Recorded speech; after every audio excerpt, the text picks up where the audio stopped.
My dear friend, I apologize for the time I've taken to write another letter to you. It was not my intention to go so long without writing.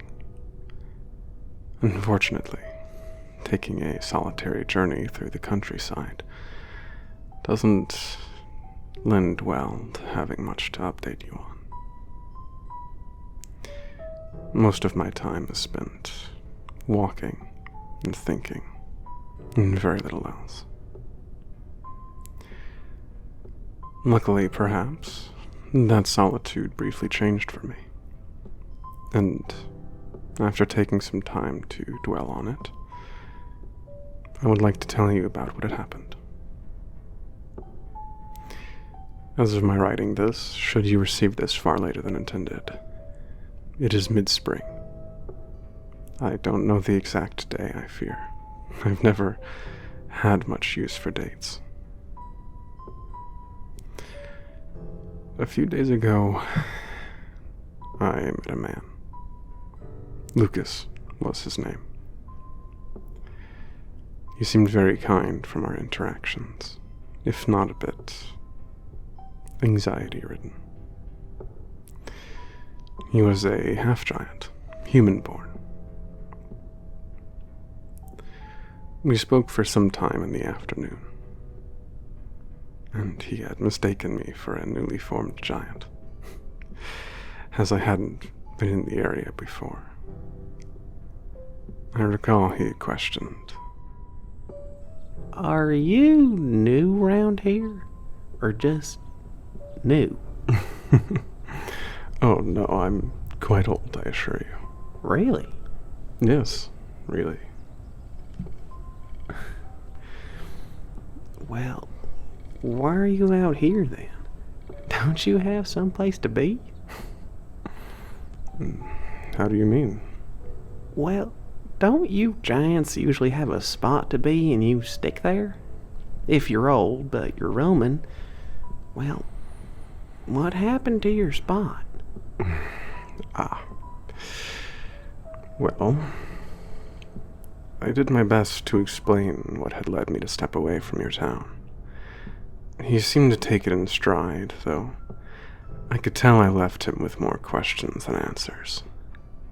And I thought I had answers to give, better answers than the ones I provided. I would have offered them.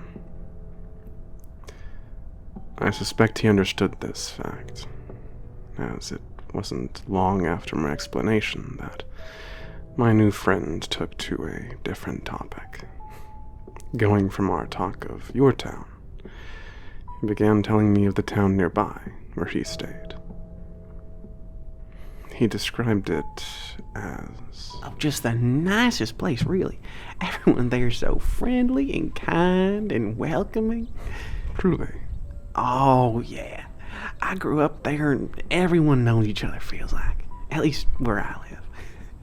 It's like everyone's friends, you know? It's like everything's so tight-knit and everyone has a place to belong. Even yourself. Huh? Even yourself, given your size, I mean. Well, sure. I mean, I've got a house of my own, and I have friends who stop by, and everyone says hi to me when I go through the town, and they gave me work, and I do that work, and it's just great. And the best part is that everyone knows who I am. I hear them all the time, you know, "There goes Lucas. Oh, how's it going, Lucas? I wonder what got Lucas in such a rush today." Nobody even minds that I leave a trail of footprints wherever I go. At least not that I've heard. I can just be me, and people recognize that. I see. Sure. And, you know, the real nice thing is, since I got a house all to myself, it's so big, you know, sometimes folks will come over and have a nice place to hang out and just be, you know? Like like I'm the community party spot. But even outside of that, you know, my friends visit. They're busy, you know, but they're always making time for me somehow or other. And even when they can't make it, or they're busy, or things fall through, it's still worth it. Just knowing that they're thinking of me in that moment, like I'm important to 'em. I hope, I make a difference in everyone's lives. Yeah, and the whole town's just gorgeous. Like there's this one spot that's kind of new, and it feels like all their houses are like little Easter eggs. They're painted in these yellows and pinks and greens. And then there's the old historical like district with its rustic buildings, and there's this old jail that they keep around just because it's all historic and a landmark and stuff. Because that's the one where they put Garfield's six-shooter McGraw when he was finally captured. Now, shucks, did I say something wrong, mister? Hmm? Well, you're looking mighty forlorn there. You okay? It wasn't the jail stuff, was it? I mean, I think that stuff's cool, but if I upset you... No, it's all right, my friend. I'm all right.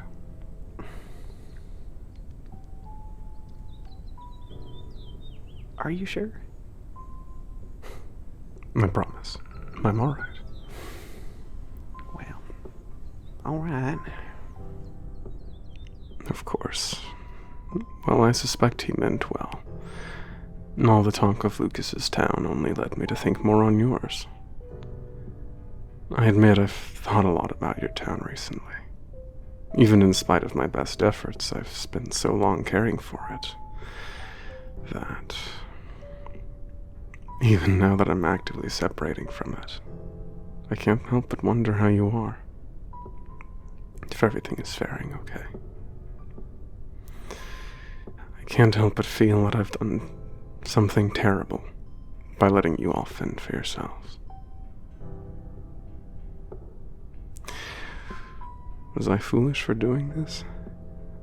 For going out here and abandoning you? Regardless of my intention to come back, how cruel have I been, even unwittingly, to have left alone those who mean so much to me? At the same time, if this Lucas fellow feels like he's one with his town, perhaps it is best that I left yours for a time. Despite being your protector for all these years, can I truly say I've belonged there? When I spent much of my time far enough away that my footsteps wouldn't alarm anyone. When my participation in town activities was tolerated at the best of times and rebuked or forbidden at the worst. If I can't say I had a place within your town, how can I say it was unfair of me to prioritize my understanding of myself and my purpose? I'm certain at some point that Lucas had realized my mind had drifted away from his words. He became quiet for a time, and we both walked together in relative silence, simply enjoying the nature around us, or attempting to. I'm sorry if I talk too much about my life, mister. Well, I don't got too much to talk about. I don't know, it's nice being around someone else who's big for a change. It's quite all right, my friend. I'm not upset. We can talk about something you want to talk about if you want. I don't mind. Whatever makes you happy. Well, why are you out here? Oh, me? It's all right if you would like to not talk about that either. No, it's fine. It's fine. I just, sometimes I feel a little out of place, I guess. Even with everyone being so nice, I don't know. It don't matter, I guess. Well, matters to me. if you're open to sharing. Well, I mean, I ain't as big as you. Hell, I don't even go up to your knee. But still, I'm twice as big as most people I know or more. It ain't exactly like I can fit in places, you know? Being out in town, I tower over some buildings, even the ones that don't just dwarf ain't built for me. And, you know, if I want to go to a restaurant with friends or something, we have to sit outside. And, you know, usually folks are nice enough to make me portions that can fill me up, but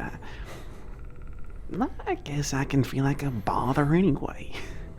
Like, maybe the reason everyone notices me ain't because I'm the local lovable giant, but because I'm a nuisance they all gotta look out for. I don't know. And just as it is physically, it can be hard for you socially to fit in. Yeah. I guess I get real lonely sometimes. So I kinda... Shucks, I don't know how to put it. It's alright. Take your time. I kind of force myself to be alone, I guess. You know, it's better to be alone by choice than by circumstance, you know? I think I can understand that, yes. Yeah, so whenever I'm feeling all crappy about nobody being around or folks just making plans I can't partake in, you know, sometimes I just find something to do away from everything. Such as going into the forest. Yeah. And I understand that far better than I think you might know. Well, from the sounds of it, you're doing it right now. But, you know, that's not a bad thing. I mean, I don't think it's bad. I don't think it's bad when I do it, so... You know, sometimes you just need a little break from everything.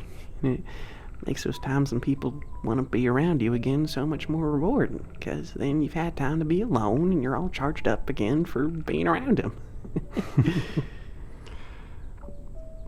I see your point. It's alright. You don't gotta act like I'm helping. How do you mean? Well, I know you've been alive for centuries, and well, I've only been around a few decades. And that means you have experiences I don't, and you know yourself better than I do, and you're a giant. That means you got problems I can't understand. Oh, jeez, I guess I'm just feeling really useless trying to help you is all. Oh, my friend, it's not a problem. You're certainly not useless. But all I'm doing is talking about my own issues and then making you remember yours, and I ain't even giving you good advice.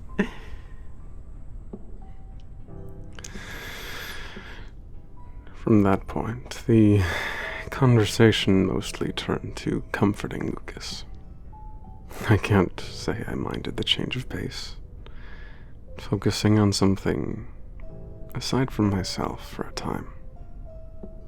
Although, while I don't think he believed it, even with my assurances, Lucas's conversation truly did help me, if only to sort my thoughts more clearly. It is my hope to experience more conversations such as the one I had with Lucas, and I sincerely hope you will read my insights on them. I appreciate your patience in this regard. For now, however, I am once more running out of space to write on this paper. I don't want to use too much of it at once, lest I run out before I have the chance to record my travels fully.